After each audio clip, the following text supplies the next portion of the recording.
অনবছর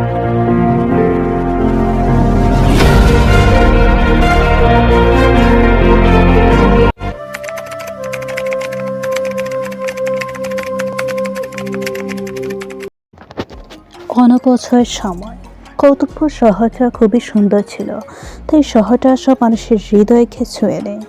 অনেক ঘনবসতি ছিল শহরটাতে, তাই অনেক লোকের কথা বলতে বলতে শেষই হয় না। এবার কথা হবে বিলগির ব্যাপার নিয়ে। ছোট থেকে বিলগি বড়দের কাছে শুনে সময়কে একদমই অপচয় করবে না, কারোর সাথে গল্পে হলেও মনে মনে উন্নত চিন্তা করবে। বিলগি এখন অনেক বড় হয়েছে, এবার তার ছোট বোন ঝিলগিকেও এরম বড়দের কাছে শুনতে দেখেছে।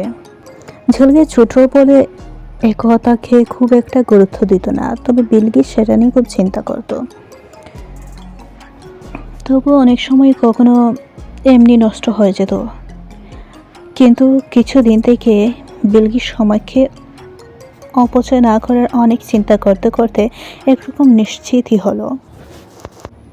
বিলগি এখন স্টপওয়াচ ধরে 2.5 ঘন্টা রান্নার কাজে দিত। দিনরাত মিলিয়ে 7 ঘন্টা ঘুমাতো। খাওয়া ও নিত্য প্রয়োজনীয় কাজে 4 ঘন্টা দিত। বাকি 12.5 ঘন্টা কী করে কাটাবে? সময়ও আবার অপচয় হবে না, কারণ এখন তো স্কুলে নতুন ক্লাস নেই, শ্রেণী বিষয়ক পড়া নেই, তো কী করা যায়? অনেক ভাবনার পর তার পরবর্তী ক্লাসে পড়া অ্যাডভান্স পড়ে রাখার কথা ভাবে। তো বিলগির তো এখন স্ট্রিম বাছাই করার সময়। বিলগির ইচ্ছে কমার্স পড়বে, তার সমস্ত সরঞ্জাম মোবাইলে তৈরি করে। মোটামুটি সপ্তাহ 10 দিনের একটা লক্ষ্য রাখি বিলগি, সেরকমই চালাতে শুরু করে। Accountancy, business studies and CMS or BMS এগুলোই পড়ে। 0.5 ঘন্টা ক্লাস, সাথে করে নোট করে প্রায় 2.5 ঘন্টা। 2.5 ঘন্টাই লেগে যায় ক্লাস নিতে। এগুলো একবার রিভাইজ করতে আরও লাগে 4 ঘন্টা মতো। বাকি 4 ঘন্টার মধ্যে 2 ঘন্টা খেয়ে কিছু কমিক্সের বই বা সাধারণ জ্ঞানে কোনো বই পড়তে লাগায়। আরও 3 ঘন্টাকে হোয়াটসঅ্যাপ, ফেসবুক ইত্যাদি সোশ্যাল নেটওয়ার্কে মানুষের সাথে যোগাযোগ বা কোনো খবরাখবর জানা এসবে কাটাতো।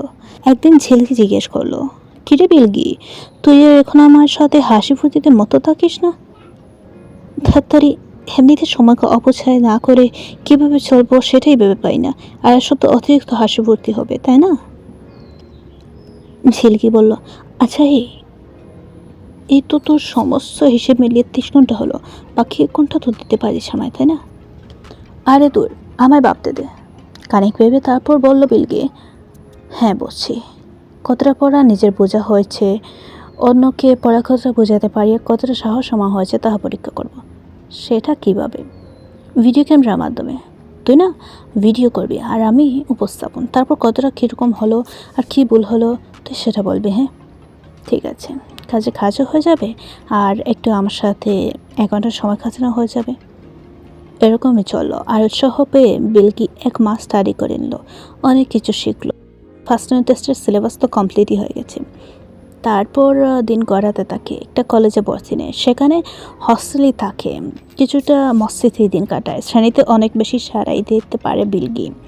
আর সাই এখন বিলগি ভেতরে বাইরে মনে মনে খুব খুশি খুশি ভাব নিতে থাকে আর ভাবে, সত্যি যে কোনো মুহূর্তকে অপচয় না করার আসলে মূল্য অনেক, সেটাও অনেক মজার ফলাফল। কষ্টের পর সফলতা আসেই। বিলগিকে অনেক খুশি খুশিতেই তার সময়গুলোকে এরকম স্থিরভাবে কোনো না কোনো কাজে সময় কাটাতে ব্যস্ত থাকে জীবনে।